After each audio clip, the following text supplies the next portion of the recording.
अभी हाल ही में केंद्र सरकार ने अपने मंत्रिमंडल को पुनः रीऑर्गेनाइज किया है।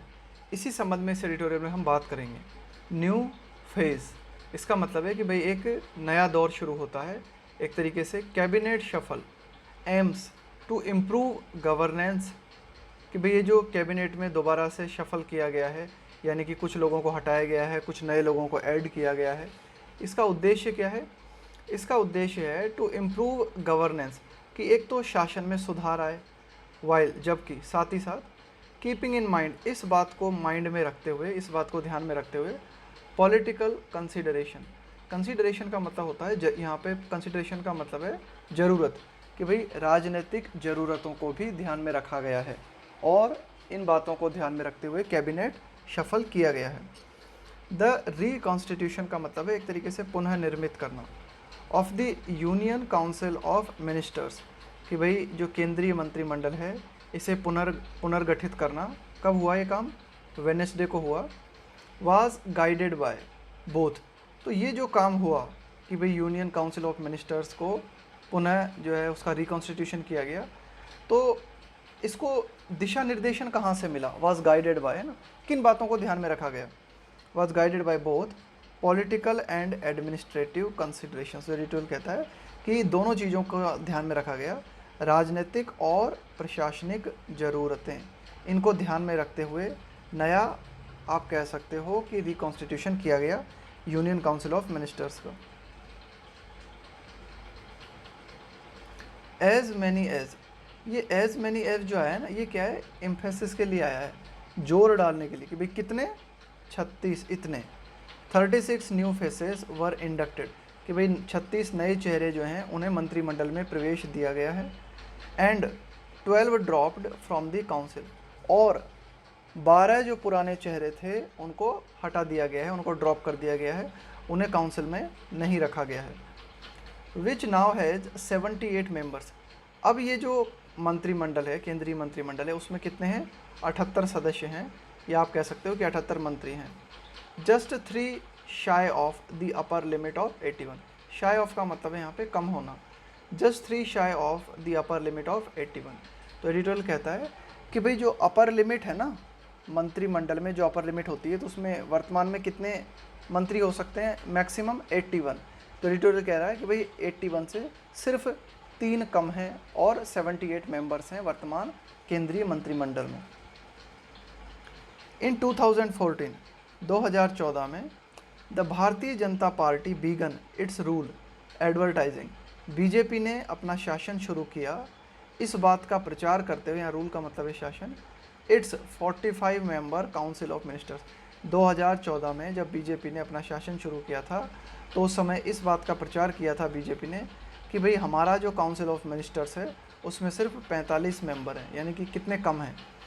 एज एन अटेम्प्ट, तो यह बीजेपी का एक प्रयास था, एट मिनिमम गवर्नमेंट, है ना, एट मिनिमम गवर्नमेंट, कि भाई हम जो है एक तरीके से मिनिमम गवर्नमेंट चाहते हैं, यानी कि ज़्यादा मंत्रियों को बीजेपी ने प्रवेश नहीं दिया था मंत्रिमंडल, है ना, जितने कम हो सके उतने मंत्री रखे गए थे बीजेपी के मंत्रिमंडल में 2014 की शुरुआत में। बट द रेस्ट्रेंट, रेस्ट्रेंट का मतलब होता है अंकुश, कंट्रोल, नियंत्रण। वाज क्वाइटली एबंडन, एबंडन का मतलब होता है त्याग देना। लेकिन यह जो 45 मेंबर रखे गए थे ना, धीरे धीरे क्या करती चली गई बीजेपी? इस अंकुश को त्यागती चली गई, है ना। But the restaurant was quietly abandon, लेकिन ये जो नियंत्रण था इसको बड़े ही आसानी से जो है त्याग दिया गया इन द फॉलोइंग ईयर्स, आने वाले सालों के दौरान। द पॉलिटिकल एस्पायरेशन, एस्पायरेशन का मतलब होता है आपकी आकांक्षा, आपकी महत्वाकांक्षा।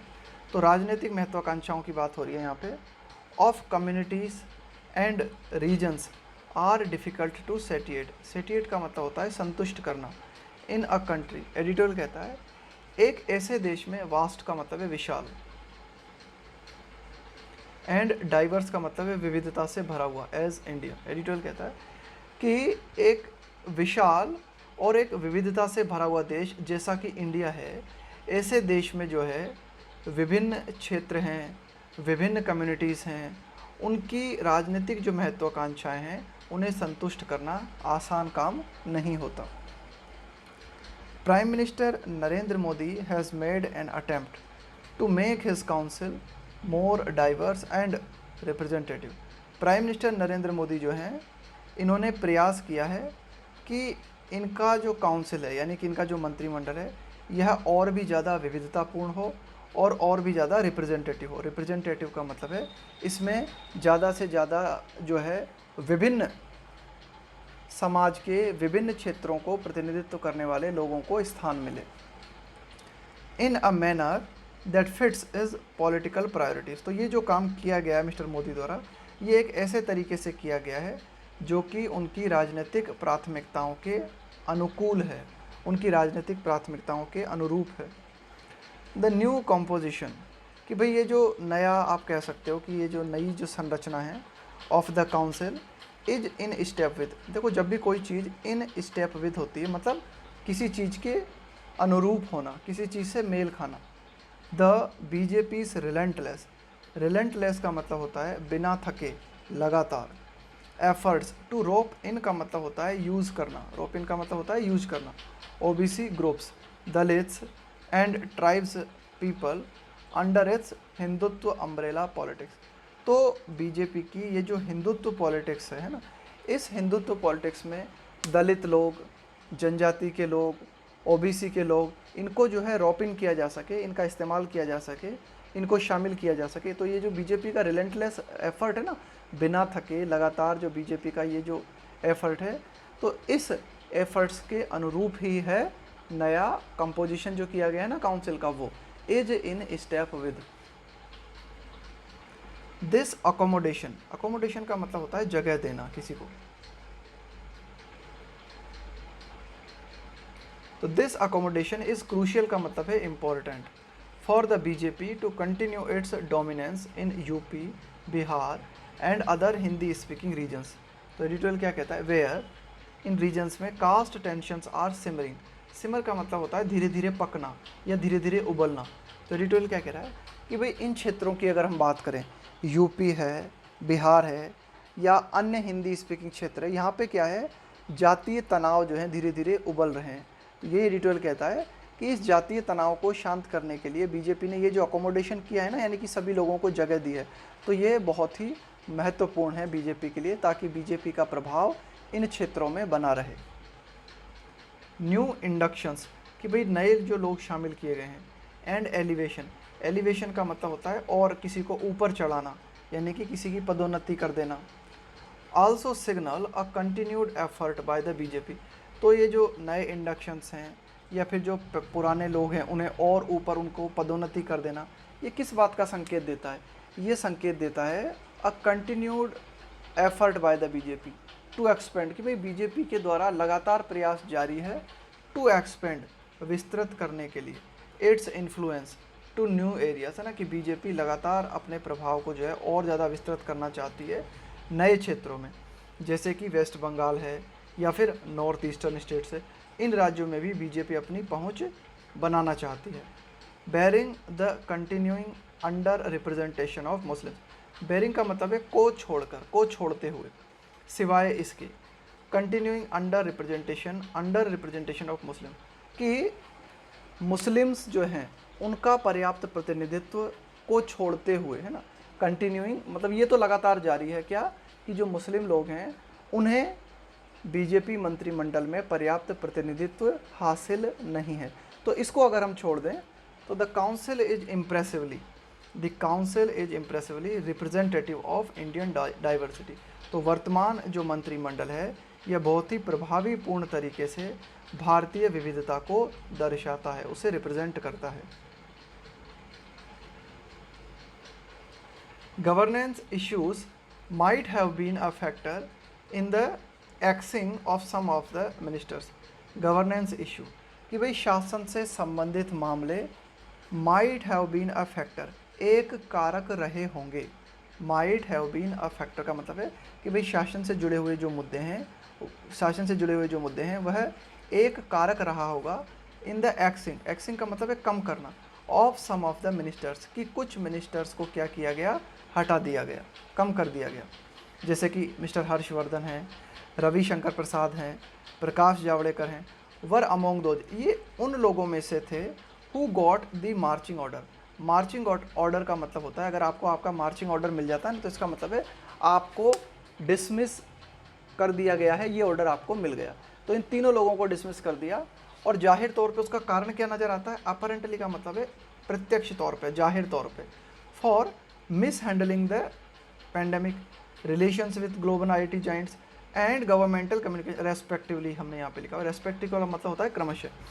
तो मिस्टर हर्षवर्धन जो हैं, इनको शायद हटाया गया किस चीज़ के लिए, कि ये कोरोना वायरस को, पैंडेमिक का मतलब है वैश्विक महामारी, कोरोना वायरस, कि ये वैश्विक महामारी को ठीक तरह से हैंडल नहीं कर पाए।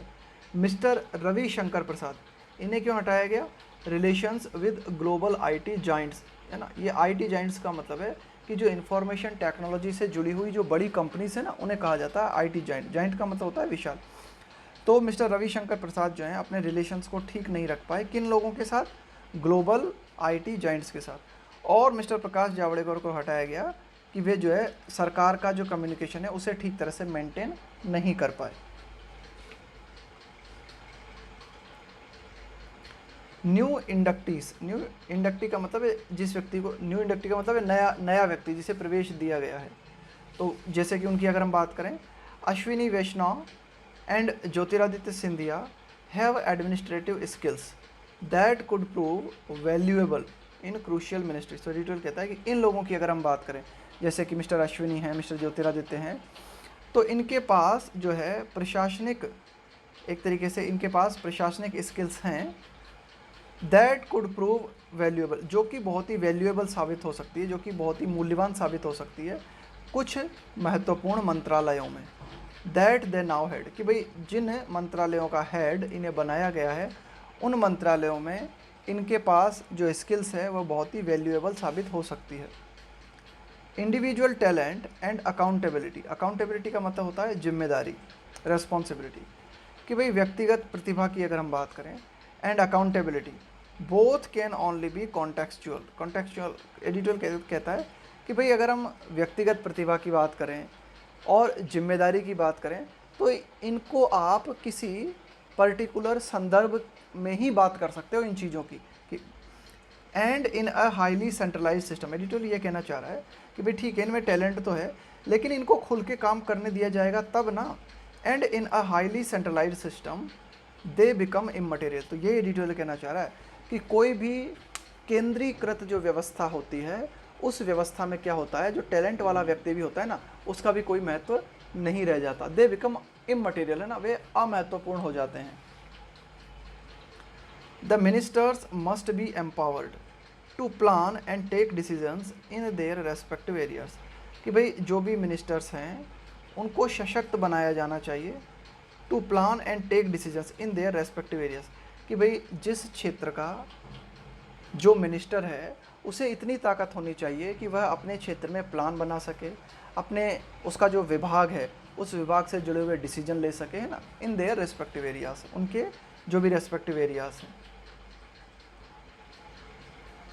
द नोशन का मतलब है ये विचार, ये अवधारणा, of collective responsibility of the cabinet must be infused, infuse का मतलब है भरना, विद मीनिंग। तो एडिटर क्या कहता है कि भाई कैबिनेट जो होता है, जो कैबिनेट मंत्रिमंडल होता है, इसकी सामूहिक जिम्मेदारी होती है। तो कैबिनेट मंत्रिमंडल की जो सामूहिक जिम्मेदारी होती है, इसे अर्थ से भरा जाना चाहिए ना, ये अर्थपूर्ण होनी चाहिए बात। Discussions in the cabinet must be open, कि भाई कैबिनेट मंत्रिमंडल में जो भी विचार विमर्श होते हैं वे बिल्कुल खुले रूप में होने चाहिए।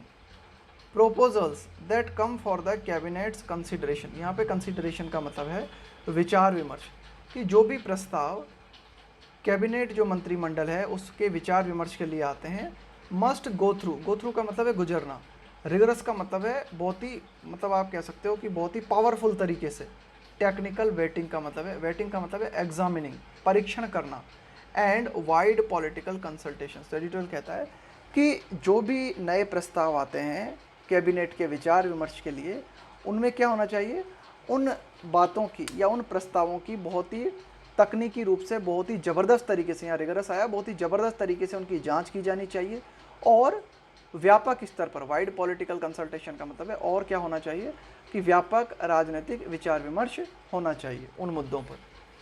The recomposition was intended to enhance governance.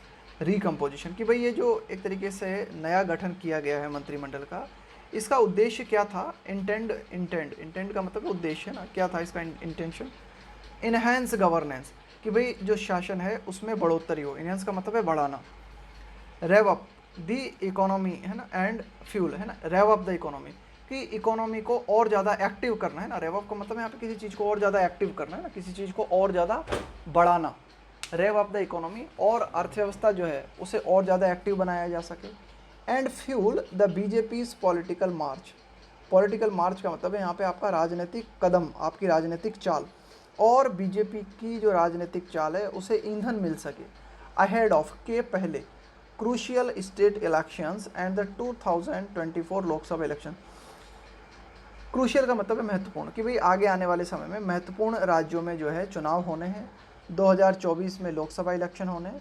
तो इन इलेक्शंस के लिए बीजेपी की जो राजनीतिक चाल है उसको ईंधन प्राप्त हो सके, यानी कि एक तरीके से बीजेपी की राजनीतिक चाल में जो है वृद्धि देखने को मिल सके, इन सब को ध्यान में रखते हुए वर्तमान रिकम्पोजिशन किया गया है। All these would be possible only if all hands are on the deck. देखो डेक का मतलब क्या होता है? ये जो जहाज होता है ना, इस जहाज का ये जो तला है ना, इस तले को क्या बोलते हैं? हम इस तले को बोलते हैं डेक। अब देखो मान लो आपका जहाज डूब रहा है, तो इसको बचाने के लिए क्या चाहिए? सभी लोग सपोर्ट करें, मतलब इसके डेक को ऊपर बनाए रखने के लिए हर लोग सपोर्ट करें, है ना। तो ये एक तरीके से आप इसे ईडियम कह सकते हो। All hands are on the deck का मतलब होता है सभी लोग किसी चीज़ को सपोर्ट करें। तो एडिटोरियल कहता है कि ये जो हमने सारी बातें की है ना बीजेपी के संबंध में, जो अच्छी अच्छी बातें की, ये सारी की सारी बातें संभव होंगी कब? If all hands are on the deck, कि भाई जब सभी लोग इस चीज़ को सपोर्ट करते हैं। Assembling a team is indeed a crucial task of a captain, कि भाई जो कैप्टन होता है उसका काम, असेंबल का मतलब एक जगह इकट्ठा करना, अ team is indeed a crucial का मतलब है महत्वपूर्ण, टास्क का मतलब है काम, कि भाई कैप्टन का एक महत्वपूर्ण काम है कि वह क्या करे? पूरी की पूरी टीम को एक जगह इकट्ठा करे। लेकिन एडिटोरियल आगे क्या कहता है? Allowing them to flourish, flourish का मतलब होता है फलना फूलना, as individuals.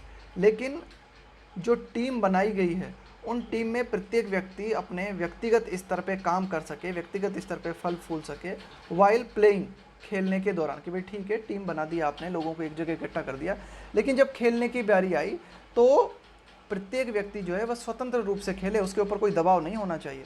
While playing as a team is equally critical, critical का मतलब है महत्वपूर्ण। यही एडिटोरियल कहना चाह रहा है कि allowing them to flourish as individuals while playing as a team is equally critical. यही एडिटोरियल कहना चाह रहा है कि टीम के रूप में आप प्रदर्शन कर रहे हो, लेकिन टीम के रूप में प्रदर्शन करने के दौरान भी जो व्यक्ति है ना, यानी कि व्यक्तिगत स्तर पे हम व्यक्ति को स्वतंत्रता दें, वह फल फूल सके। यहाँ पर अगर हम बात करें तो जो प्रत्येक मंत्रालय बनाया गया है उन मंत्रालयों का जो हेड है वह अपने हिसाब से डिसीजन ले सके, यह बात भी काफ़ी महत्वपूर्ण है।